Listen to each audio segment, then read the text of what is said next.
Donc, on peut avancer. Oui. C'est bon maintenant. Oui. Ok.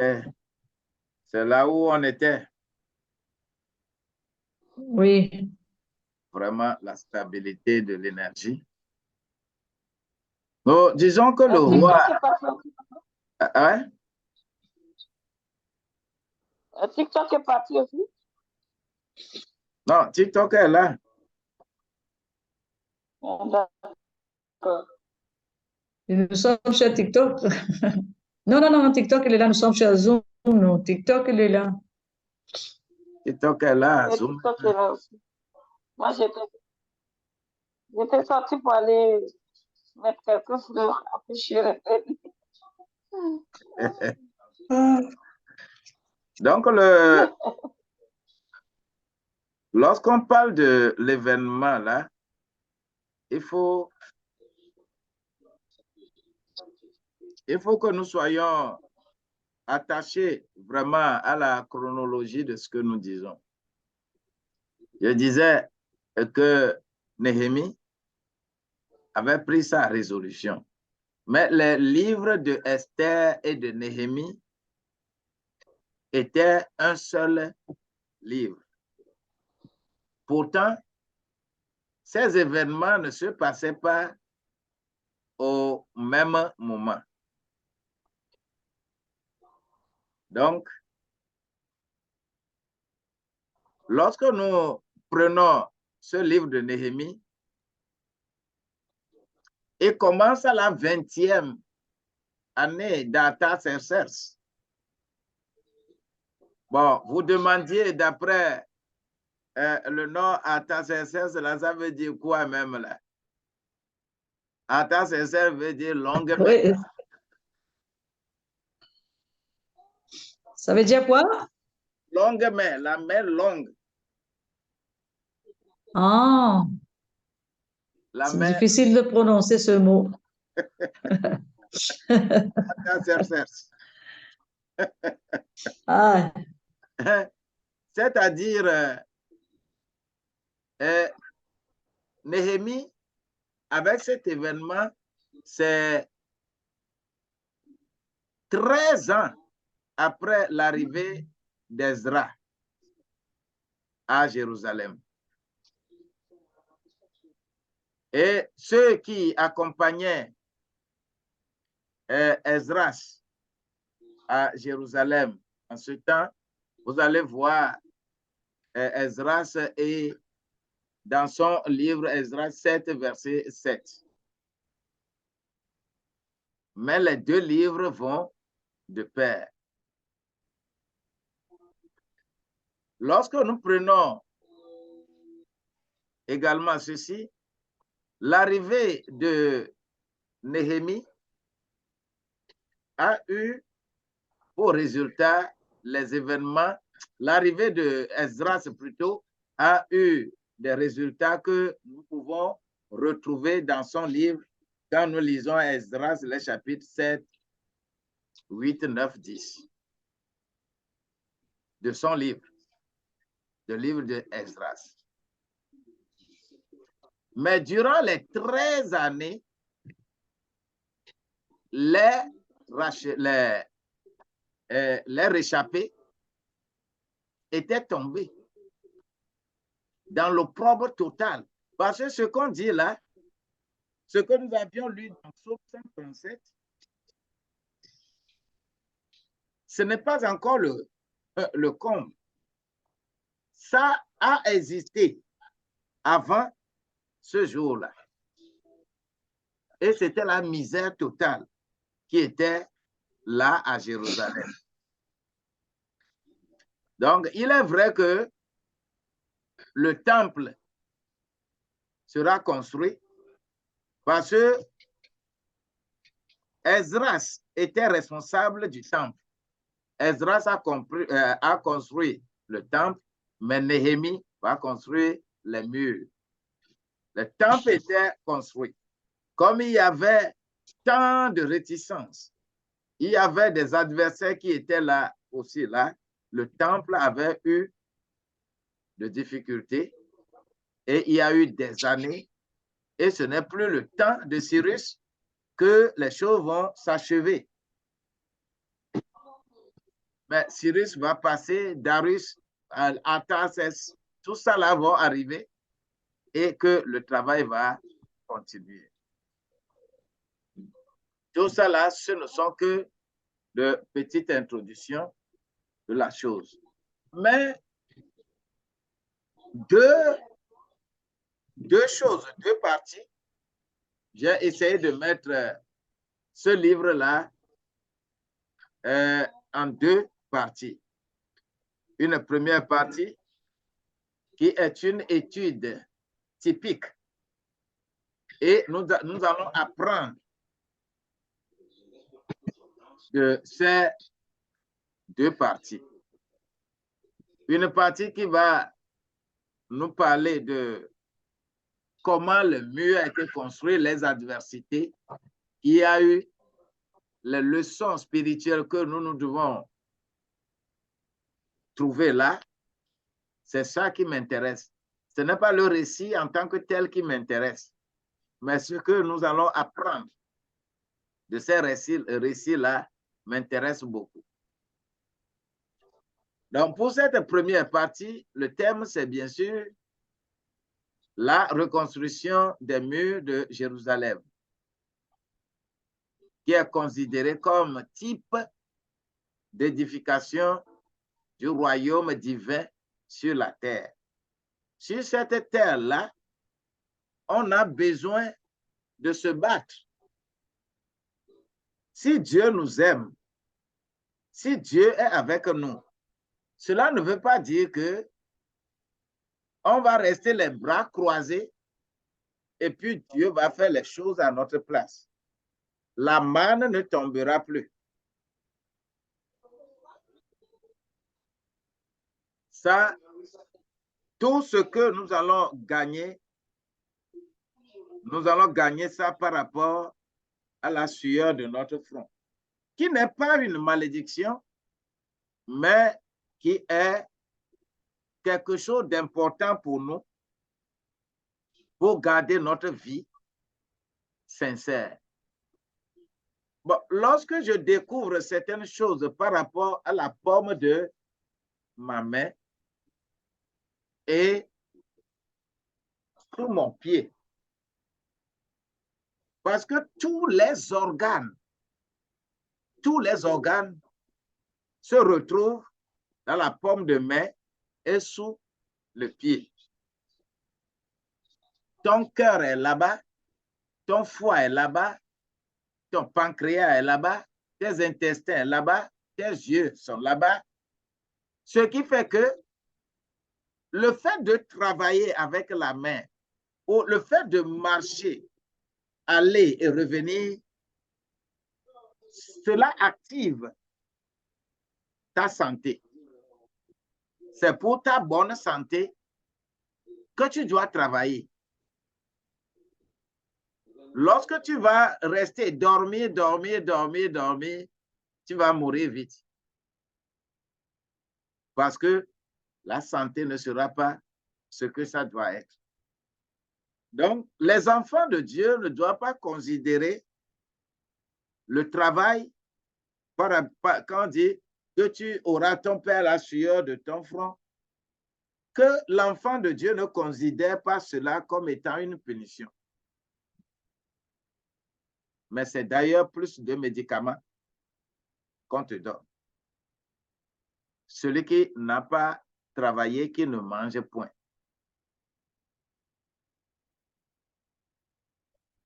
Ce que nous avons répertorié dans ce type-là, d'abord, il s'agit de la mission de Néhémie. J'ai fait cette ossature-là. Si toi, tu es là et quand cette page sera complètement remplie, tu peux faire capture d'écran et avoir l'ossature de ce livre-là. La mission de Néhémie est décrite dans le chapitre 1. L'état civil du peuple est décrit dans le chapitre 2 à 7. Ça, c'est l'état civil du peuple. La valeur morale du peuple se trouve dans cette portion. Ce qui veut dire que dans le chapitre 2, Néhémie part pour Jérusalem et inspecte les lieux. On l'avait informé. Il avait pleuré, il a prié. Mais il ne peut pas aller vers le roi sans aller voir lui-même si ce qu'on dit est vrai. Donc, il a fallu pour Néhémie de demander permission d'aller voir d'abord. Et il est parti voir, il est parti inspecter.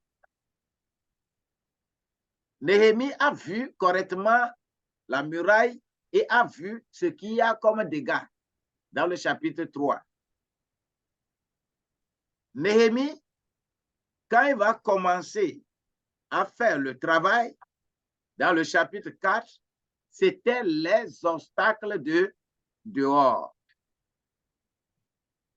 C'est-à-dire, les gens du dehors se sont levés contre lui. Dans le chapitre 5, ce sont les gens du dedans, c'est-à-dire ses propres frères, qui ne sont pas d'accord, qui reconstruisent les murs. Et c'est vraiment de grandes adversités. C'est dans ce livre que j'ai d'abord vu ce que les politiques font, et lettre ouverte au président de la République, lettre ouverte là, c'est dans Néhémie que ce type de lettre est. Ils ont fait écrire des lettres ouvertes. Ils ont cherché à détourner Néhémie de ce chantier. Ils ont mis tous les mensonges. Ils ont tout fabriqué. C'est pourquoi Néhémie, dans le verset 3 du chapitre 6 que nous avons lu au départ, Néhémie a dit qu'il n'est pas bon que je quitte le travail. Moi, j'ai du travail à faire. Il ne faut pas que je quitte le travail pour venir vous rencontrer. Si je pars, le travail va rester et ce n'était pas bon. Ce sont des obstacles. Dans le chapitre 6, c'est devenu attaque personnelle. Néhémie est attaqué personnellement. Et ça devient encore plus compliqué. Toi, là où tu es, tu n'as pas encore été attaqué plus que Néhémie. Mais tu pleures, tu te lamentes. Je veux que tu apprennes d'ici les stratégies que nous allons mettre devant, que nous puissions gagner. Le chapitre 7, il s'agit de l'ordre de la maison, c'est-à-dire le gouvernement. La ville enregistre ce qu'on appelle la généalogie, parce que c'est pratiquement le travail fini. Il faut encore passer par généalogie et savoir qui fait quoi et qui n'a pas participé. Il faut bien identifier les gens.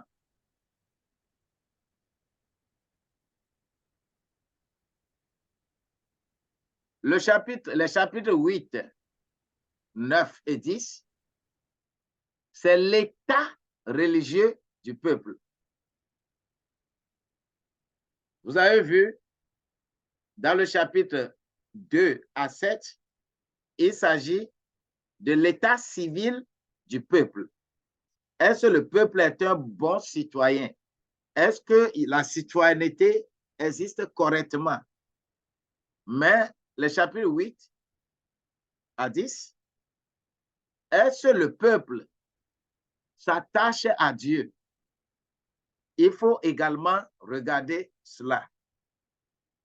Ce qui fait que le livre de la loi va être lu et lorsqu'on sera dans la fête des tabernacles. La fête des tabernacles est quelle fête prescrite pour les enfants de Dieu? Vous connaissez?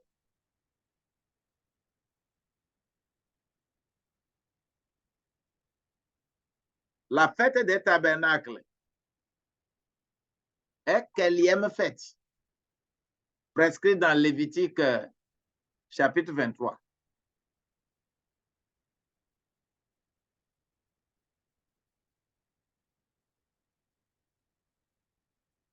Personne ne répond? Tout le monde, tellement qu'on lit, on oublie. On ne tient pas dans la tête. Je le rappelle, La fête de tabernacle. il y a 5 fêtes prescrites pour les enfants de Dieu. Et c'est lors de ces fêtes-là que Jésus a opéré tous ces miracles pour l'accomplissement de la loi. Communément, le sabbat est déjà un jour de rencontre. Ce n'est pas dedans. Mais la première fête, c'est la fête de Pâques.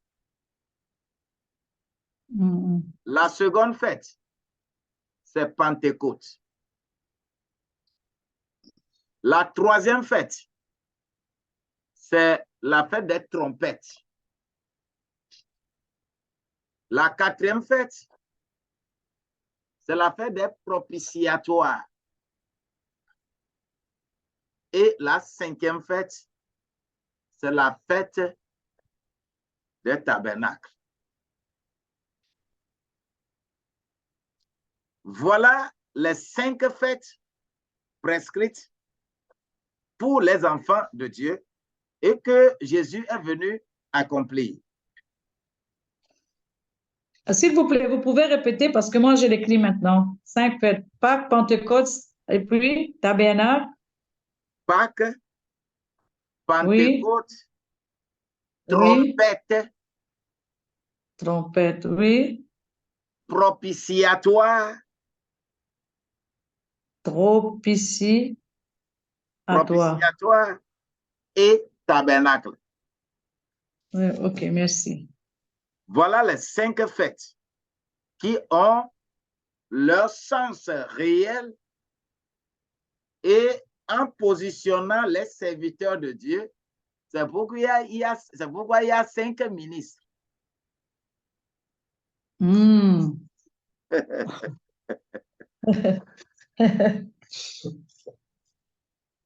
Pourquoi il y a 5 ministres de Dieu qu'on appelle les ministères d'appel. C'est par rapport à la signification de ces 5 fêtes pour quitter le tabernacle, le parvis, jusqu'au lieu très saint, pour conduire les enfants de Dieu de tabernacle jusqu'au lieu très saint. Dans la vie courante, ce qui a illustré également cela, c'était ta maison, Gilgal, Bethel, Jéricho, Jourdain. La marche des enfants de Dieu vers le ciel. Donc, le livre de la loi sera lu pendant la fête des tabernacles, c'est-à-dire la dernière fête. C'est pourquoi on dit que vous ne savez-vous pas que vous êtes le temple de Dieu et que l'Esprit de Dieu habite en vous. 1 Corinthiens 3, verset 16.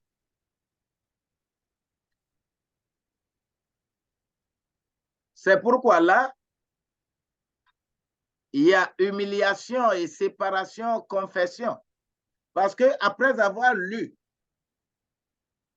la loi lors de la fête des tabernacles, il faut que les tabernacles, les temples s'humilient et se séparent du mal et confessent leur péché à Dieu. C'est ce qui s'est passé dans le chapitre 9. Dans le chapitre 10, il s'agit du renouvellement de l'alliance. Il faut renouveler chaque fois l'alliance avec Dieu pour que on ne retourne pas encore en captivité. Important. Le chapitre 11 va parler maintenant du repeuplement de Jérusalem. Comment il faut repeupler Jérusalem pour que la ville reconstruite, les murs reconstruits, le temple reconstruit avec tout ce qui a été installé comme ustensile d'adoration. Il faudrait recaser les enfants d'Israël. Et c'est le chapitre 11. Le chapitre 12 va nous parler de la dédicace de la muraille. Après avoir fait tout ça là, on a remis le tabernacle en place, les gens ont confessé, on a fait renouvellement de l'alliance, on a repeuplé la ville et maintenant, il faut dédicacer la muraille. Parce qu'il faut le faire spirituellement d'abord.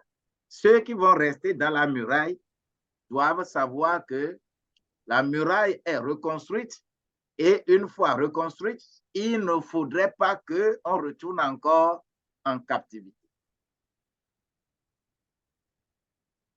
Et pourquoi l'énergie individuelle de la foi sera vraiment aiguisée dans le chapitre 13. Dans le chapitre 13, là, il y a eu tellement de choses, hein? Surtout les gens qui sont allés à Babylone, ils ont pris des femmes babyloniennes, des femmes édonistes et autres. Quand ils sont revenus et que leurs enfants ne pouvaient pas parler juif, eh bien, ils sont exclus du sacerdoce. Mais pourquoi toujours ils vont mettre un muraille? Hein? Pourquoi toujours, ce que vous avez dit, chapitre 12, le dédicace de la muraille, pourquoi toujours ils vont mettre ils aiment mettre ce muraille? Il fait une grande... Ça c'est une valeur spirituelle. Là où nous sommes aujourd'hui, lorsque tu es dans la vie, il n'y a aucune protection, alors tu as des problèmes. Mais de nos jours, je pense qu'il y a toujours une muraille là-bas entre Palestine et Israël. Bien sûr. Parce et sur quelle hauteur? Oui, parce que eux, ils sont toujours dans le judaïsme. Oui. Ils ont rejeté le Christ. Oui. Ils sont toujours dans leur judaïsme. Et parce qu'ils ont pu refuser que nous bénéficions. C'est ça. C'est pour cela. Hein? Tout le temps, je dis pourquoi le muraille. J'ai compris maintenant. Ils ont refusé. C'est pourquoi il est écrit qu'il est allé chez les siens ne l'ont pas reçu. Oui. Mais nous qui croyons, nous qui l'avions reçu, qui croyons en son nom, on nous a donné le pouvoir de devenir enfants de Dieu.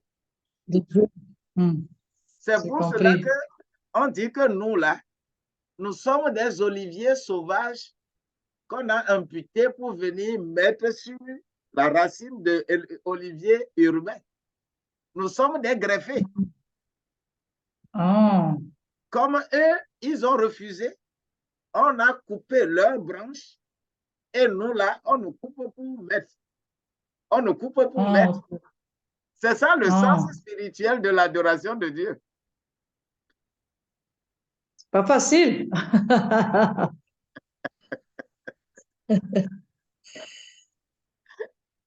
C'est pourquoi les enfants de Dieu doivent savoir qui ils adorent. Oui. Voilà. Donc, voilà un peu les 13 chapitres de Néhémie, du livre de Néhémie. Maintenant, il nous reste encore 30 minutes. C'est beaucoup. Maintenant, nous allons passer à ce tableau que j'ai essayé de dresser. Donc, les deux parties que j'avais annoncées, il s'agit d'abord d'une étude typique. Et cette étude-là, c'est la reconstruction des murs de Jérusalem, considérée comme type d'édification du royaume divin sur la terre. Nous allons faire un peu l'analogie entre ce qui a été fait et notre vie spirituelle. Vous voyez un peu le tableau là? Oui, on voit. J'ai mis événements, cotation, et ces événements peuvent caractériser quelque chose. Lorsque je prends les murailles, les murs écroulés,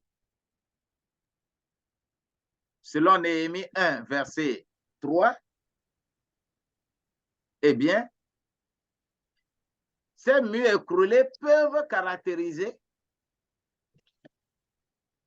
les défenses du royaume de Dieu affaibli.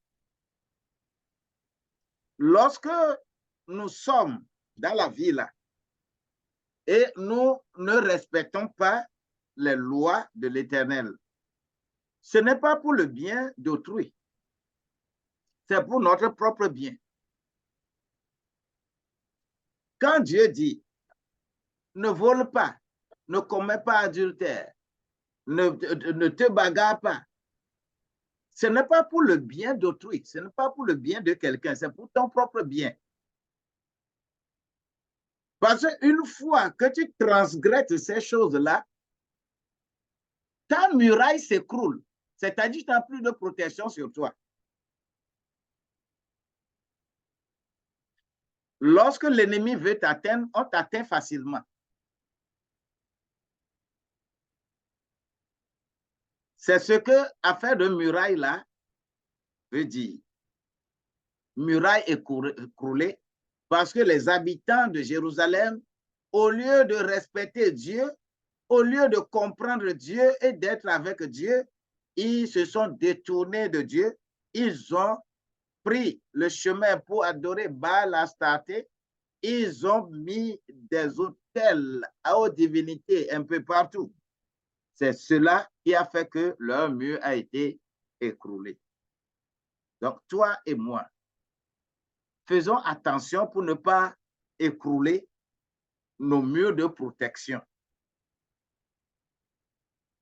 C'est ce que Galates 6, non, 2 Corinthiens 6, versets 6 et 7 disent que nous avons des armes offensives et des armes défensives.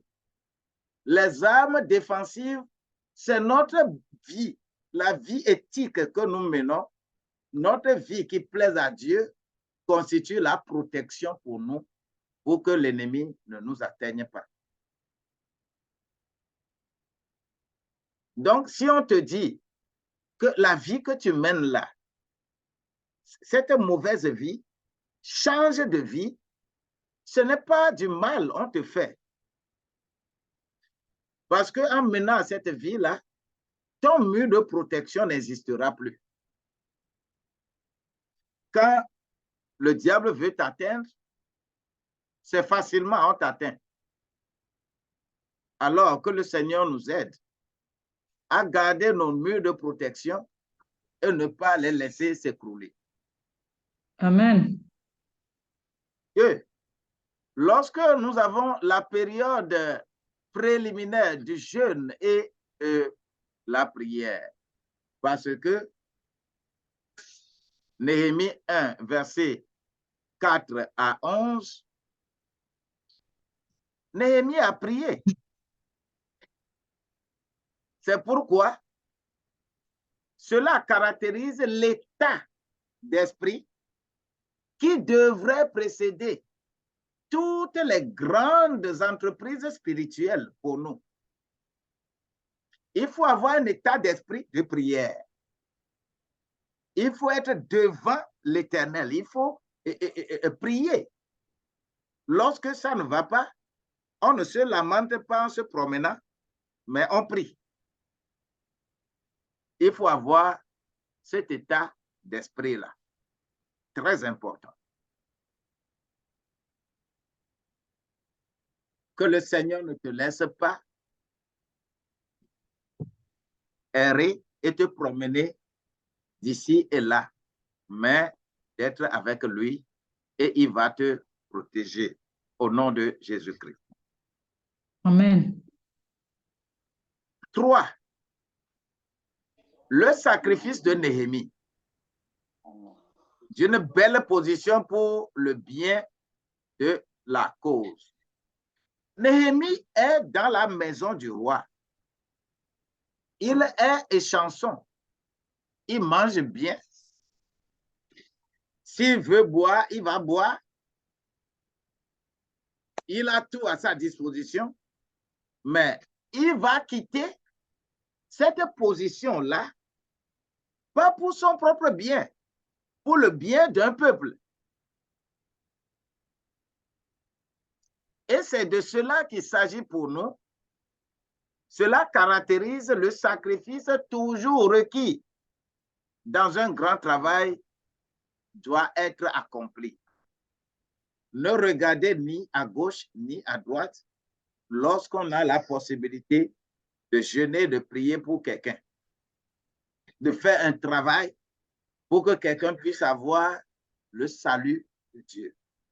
C'est important pour nous. Que le Seigneur nous soutienne. 4. Il y a l'inspection nocturne de la ville. Parce que Néhémie, quand il a appris cette histoire-là, il n'a pas gongonné. Il n'a pas dit aux gens que hey, c'est comme ça, je m'en vais à Jérusalem, je m'en vais. Non, il est allé clando. Il n'a pas dit aux gens. Il est allé inspecter les lieux de façon nocturne pour voir les ruines de Jérusalem. Cette attitude-là caractérise la nécessité de faire face aux faits avant de commencer le travail constructif. Tout ce que tu veux faire, remets ça à Dieu d'abord. Prie, jeûne, confie ça à Dieu. Il ne faut pas commencer à gongonner sur tous les toits que je vais faire ça, je vais faire ça, je vais faire ça, je vais faire ça. L'ennemi va rentrer, tu ne pourras pas réussir. soyons un peu discrets quand il s'agit des projets, des grands projets que nous avons.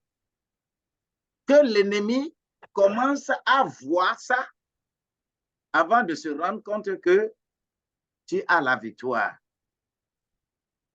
Que cette discrétion soit dans nos vies au nom de Jésus-Christ. Amen. 5. La recherche de coopération. Néhémie n'a pas travaillé seul. Après avoir vu l'ampleur des choses, Néhémie 2, versets 17 et 18, Néhémie va chercher des gens qui vont travailler avec lui. Pas des gens qu'il va obliger, mais des gens animés de bonne volonté qui ont le même patriotisme que lui. Ceci-là caractérise un élément essentiel dans tout travail réussi. Tout travail réussi se fait en coopération. Le travail coopératif a toujours un bon résultat. Que le Seigneur te trouve des gens nécessaires qui vont coopérer de façon sincère avec toi sur ton chantier au nom de Jésus-Christ. Amen. Lorsque nous sommes également toujours dans la même dynamique, 6. L'enrôlement de toutes les classes. Parce que tout le monde avait joué le rôle. Et quand vous lisez Néhémie 3 là, vous allez voir qui a posé telle porte, qui a posé telle porte, qui a posé telle porte, ainsi de suite. L'importance de l'organisation complète. Que le Seigneur te donne la force, que le Seigneur te pousse à avoir un sens de l'organisation de ton travail. Que ce soit le travail de ton entreprise, le travail de ton foyer, le travail d'association, tout ce que tu vas faire, que le Seigneur te donne l'opportunité de bien organiser the best person at the best place. A right person at the right place. La grâce de Dieu va nous accompagner. Amen. Voilà les 6 que nous avons mis en événement et cotation. Maintenant, les mêmes méthodes peuvent être employées pour surmonter les obstacles au travail spirituel. Toujours dans le tableau, j'ai mis le ridicule. Quand on est dans le ridicule, il faut surmonter cela par la confiance en Dieu. Si des gens veulent te ridiculiser, les gens veulent te mettre à terre, les gens pensent que toi, tu ne vaux rien. Aie confiance en Dieu. Tu vas les épater au nom de Jésus-Christ. Amen. Lorsque on se met en colère et on a le mépris contre toi là, bien-aimé, il faut surmonter cela par la prière et de Dieu labeur. Tu vas jeter la honte dans leur visage au nom de Jésus-Christ. Amen. Lorsque les gens conspirent contre toi, il y a la conspiration. Hein? Aujourd'hui, à tout niveau, les gens conspirent toujours contre leurs camarades. Lorsque vous êtes des collègues de service, vous êtes dans une même association, vous êtes ensemble pour faire un travail, c'est des rivalités que vous allez voir. Les gens vont toujours conspirer contre toi pour que pour toi soit gâté et que pour eux sois bon. Tiens-toi bon. Il faut surmonter cela par la vigilance et la prière. Le Seigneur envoie toujours sa main pour nous délivrer. Au nom de Jésus-Christ. Lorsque le découragement te prend, tu es découragé, tes amis te découragent. Et il y a des moments là pour te créer des problèmes là. On va te décourager. Ce que tu fais là, non, pourquoi ça? Non, on va banaliser les choses. Mais toi, surmonte tout cela par le courage et l'immuabilité. Ne change pas. Mon Dieu, il est tenace, il est résistant, il est résilient.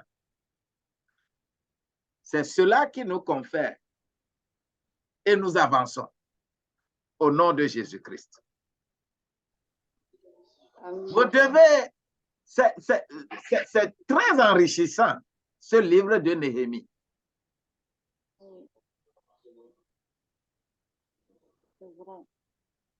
Le point suivant, le point 5, il y a la cupidité et l'égoïsme qui sévit aujourd'hui.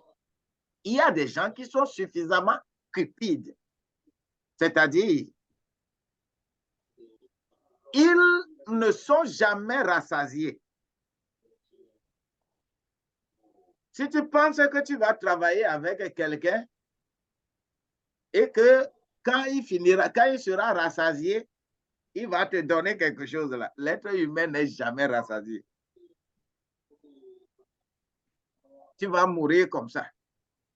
Alors, lorsqu'il y a ces genres de cupidité, de l'égoïsme, je voudrais te demander qu'il faut surmonter cela par la réprimande et l'exemple d'abnégation.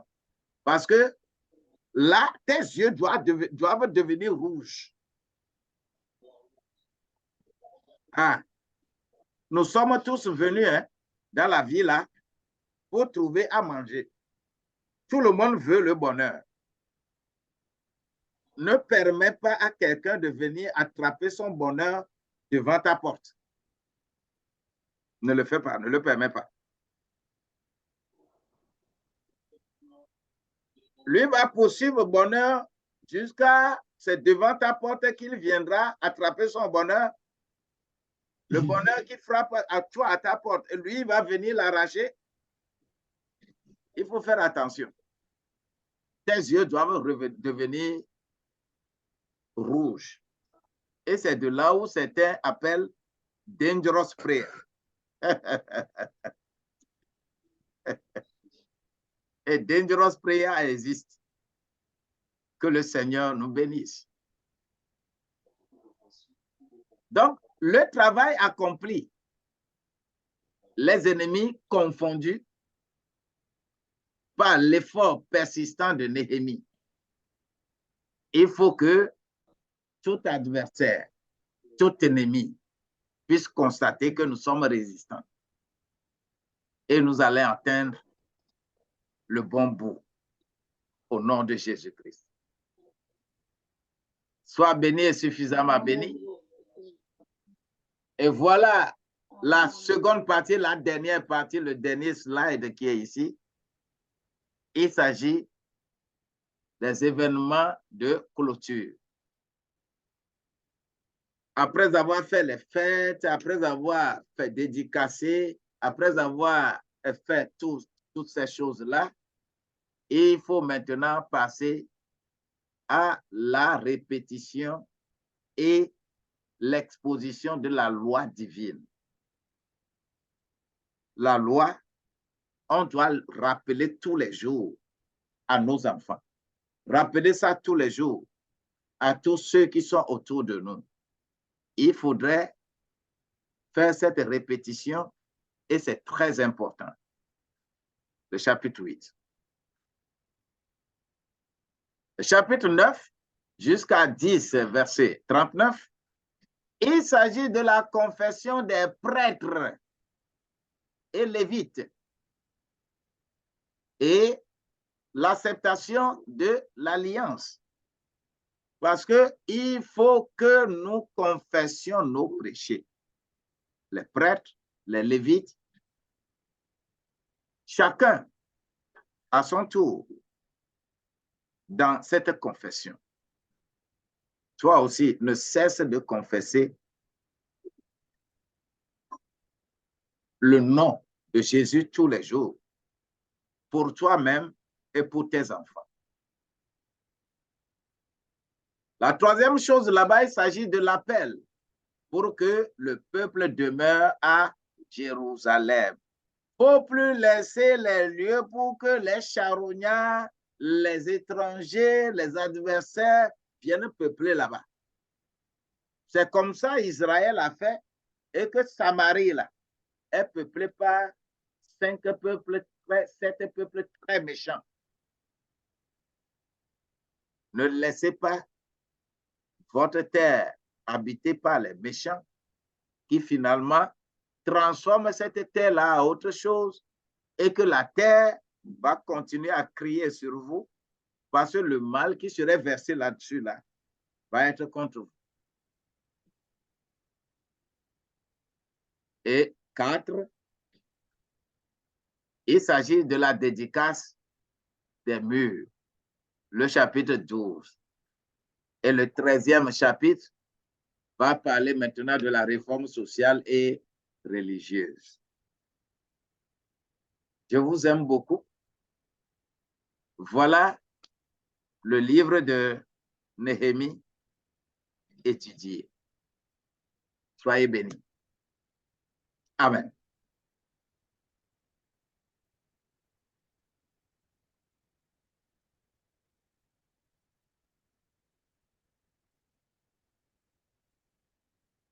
Alors, je reviens pour la clôture. Nous avons... Oui. Nous sommes quand même dans le temps. Il y a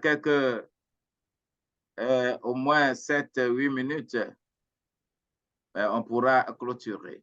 Voilà un peu dépeint ce livre-là. Et ça fait plaisir qu'on puisse apprendre beaucoup de choses de ce livre-là. Est-ce qu'il y a éventuellement des questions ou éventuellement un commentaire par rapport à ce livre-là? Je vous donne la parole. Ok. Papa, moi j'ai une question là.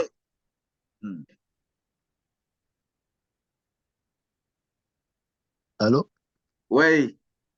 Oui. Sois béni, papa. Merci pour l'enseignement. Merci beaucoup. Cependant, j'ai une question par rapport à ce que vous aviez dit en substance en parlant des cinq ministères. Voilà.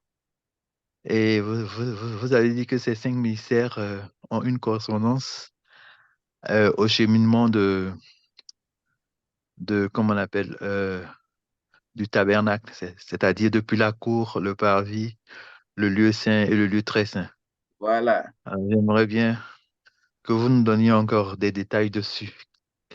Quelle est la correspondance des ministères par rapport au tabernacle? Tout à fait. Merci beaucoup pour cette question très importante. Vous savez, quand vous allez dans Hébreux au chapitre 10, versets 19 à 23, oui, où il y a Jésus qui a traversé tout le tabernacle avec sa chair. Le voile, c'est sa chair d'abord. Oui. Mm-hmm. Ce que les 5 fêtes signifient, ce que la Pâque signifie, Pentecôte, trompette, propitiatoire et enfin tabernacle, c'est ceci. Le tabernacle est composé de 3 parties. Oui. Le parvis, le lieu saint et le lieu très saint.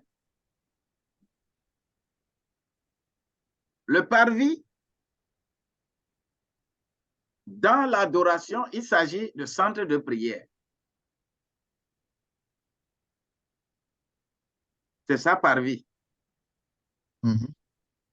qui est Jean, du chapitre 1 au 12e chapitre. C'est parvis, centre de prière.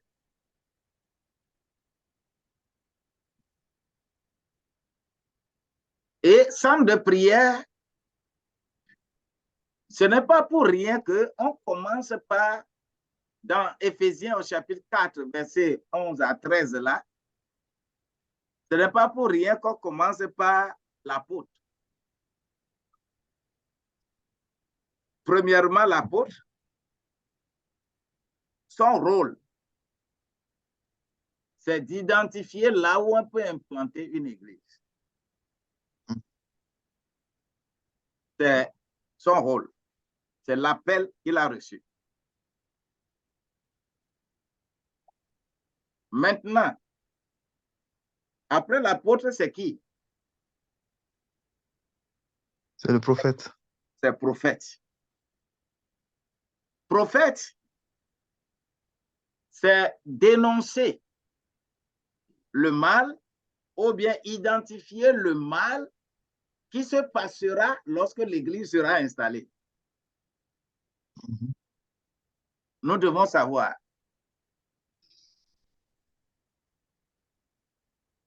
Quand lui, il finit, vient l'évangéliste. Oui. L'évangéliste, lui, s'en va, il va prêcher à ceux qui n'ont pas encore reçu le Christ. En réalité, on ne prêche pas dans l'église. Dans l'église, là, on exhorte et on enseigne.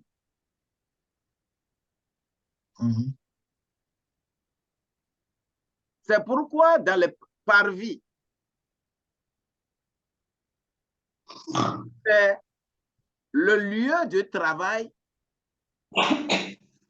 des prophètes et évangélistes. OK.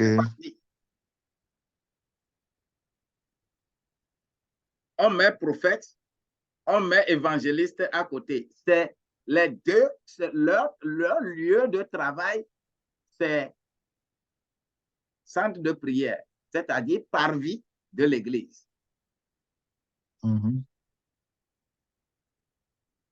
Ils ne sont pas appelés pour gérer l'église. Ils ne sont pas appelés pour rester dans l'église à gérer l'église, non. C'est pour les amener. Quand on parle de la Pâque, c'est la conversion pour qu'on fasse le baptême. Oui.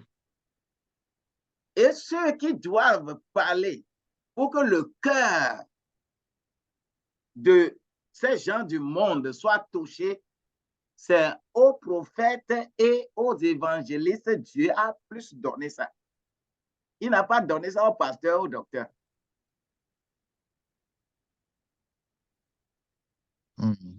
OK. Et c'est quand prophètes et évangélistes ont accompli leur travail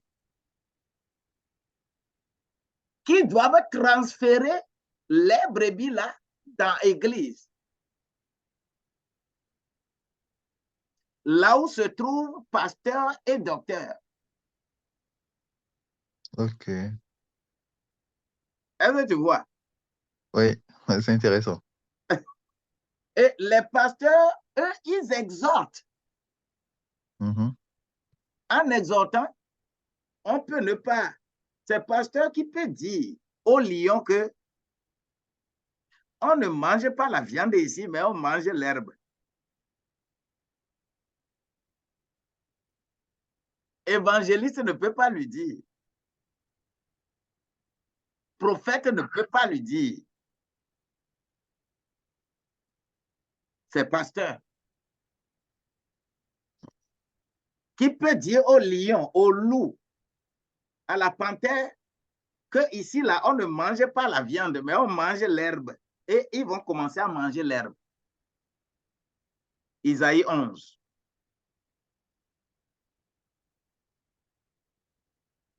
Mais en faisant cela,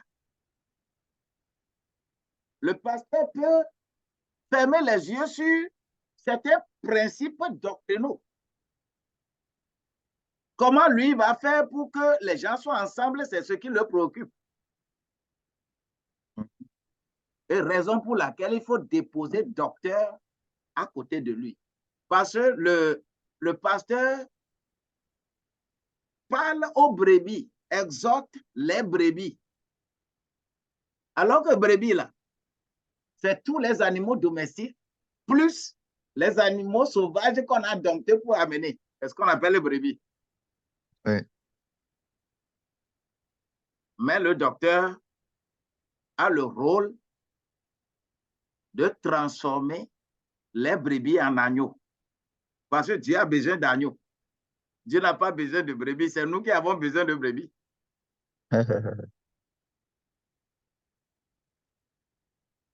C'est-à-dire, ceux qui sont venus dans l'église là, à chaque fois, Dieu lui se présente, il cherche des agneaux. À Oui. l'instar du fait que lors de la Pâque, combien d'agneaux ont tué en Israël pour que les gens soient sauvés? Une maison. Voilà. Ouais. Parce que le lieu très saint là, personne ne t'amènera là-bas, c'est toi seul qui ira. Mais au parvis, c'est tout le monde qui vient là-bas. Mais lieu saint, c'est seuls les sacrificateurs qui y vont. Oui. Mais lieu très saint, c'est toi seul qui ira. Personne ne tient la main de personne pour l'amener. C'est pourquoi le docteur, lui, son travail maintenant, c'est de faire en sorte que des gens soient qualifiés comme ça, un à un, et eux-mêmes, ils rentrent dans le lieu très saint. Et c'est dans ce contexte que on verra que, oh, lui là, il a eu appel. Hein? Il a eu appel pour un travail spécifique. Hein? C'est comme ça. Et tout ça là est lié à ces 5 fêtes. Pâques, c'est la conversion. Pentecôte, c'est la réception du Saint-Esprit. On vient à l'église pour avoir ça. Trompette, ce que je suis en train de faire là, je suis en train de siffler trompette, tout ça. La trompette de l'apôtre est différente de la trompette du pasteur, du docteur, de l'évangéliste, du prophète. Chacun a sa trompette. Qui est l'image réelle des voix de la chorale que vous chantez à l'église. Base n'est pas ténor. Première voix n'est pas deuxième voix. Oui. Ça est béni. Voilà un peu. Mais, papa, c'est vrai, par rapport à cette démonstration-là, quand vous dites que l'évangéliste, lui, va chercher les âmes perdues avec le prophète pour les ramener dans la maison. Voilà. Et le travail doit être fait par le pasteur et le docteur. Pasteur et docteur. Voilà. Donc, le pasteur, lui, il prêche pour rassembler, pour ne pas que les Non, brebis s'échappent. le pasteur, il exhorte et il ne prêche pas. Voilà. Voilà, justement, il exhorte. Voilà. Lui, c'est bon, surtout quand les hommes de Dieu parlent, ils disent que le pasteur, c'est l'avant-dernier doigt de la Voilà. main. C'est lui qui porte l'alliance. Voilà. Voilà. Donc, lui, c'est lui qui, en fait, rassemble, C'est n'est-ce un pas? rassembleur. C'est un rassembleur. Et Mm, c'est lui qui les nourrit avec tout à fait. le docteur. Le docteur, le docteur est Voilà. plus spécifique. Maintenant, j'étais en train de chercher, puisque vous avez dit, le pasteur, il a les brebis, mais c'est le docteur qui fait des brebis, des agneaux. Voilà. Et je me souviens, il y a une partie où Jésus-Christ parlait à l'apôtre Pierre. Mm, Il disait, m'aimes-tu? Il dit, oui, Seigneur, je t'aime. Il dit, bon, paie mes voilà. brebis. Après, il a dit, mes agneaux. Donc, Voilà. ce vocal-là, vous venez de le décrire ici. Tout à Pourquoi il a fait. dit brebis et puis pourquoi il a dit agneau? Voilà. C'est intéressant, ça. C'est ça. Mais nous sommes aujourd'hui dans n'importe quoi et Oui. chacun se lève et il fait n'importe quoi en disant que Dieu l'a appelé. Moi, je Mhm. regarde, ah, ça fait mal, mais que dois-je faire? Il faut continuer à enseigner, il faut continuer à crier ça sur tous les toits. C'est pour cela que beaucoup de gens, on aura des problèmes. Et parmi tous ceux-là, c'est pourquoi le docteur, sa punition est plus grande. Parmi tout ça là, c'est au docteur que la Bible réserve la plus grande punition. Le jugement là, jugement plus sévère là. Hein? Jacques 3, verset 1. C'est et il faut faire attention. Le jugement qui est destiné au docteur est plus sévère que tout. Le pasteur, dans Ézéchiel 34, plus Oui. encore d'autres ramifications, mais la spécification est claire pour la punition des pasteurs. Mais docteur, là, Mhm. c'est la sévérité. Parce que au finish, c'est lui qui fait qualifier les gens pour le royaume. Mhm. Mhm. C'est le docteur qui fait qualifier les gens pour le royaume.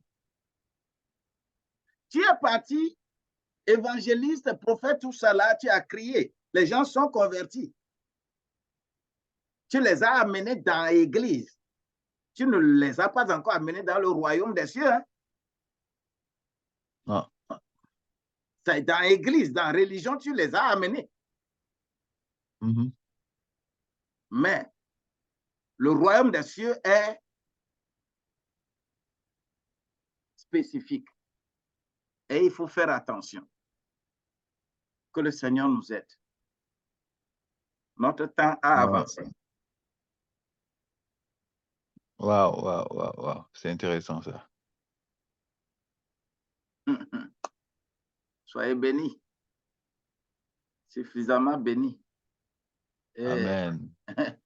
et que cette grâce-là nous comble à tout bout de champ et que nous soyons heureux parce que le Seigneur doit témoigner de nous. Amen. Amen. Les autres dorment, hein? C'est fini. Non, non, pas du tout. On ne dort pas. Hein. On est subjugué par l'enseignement.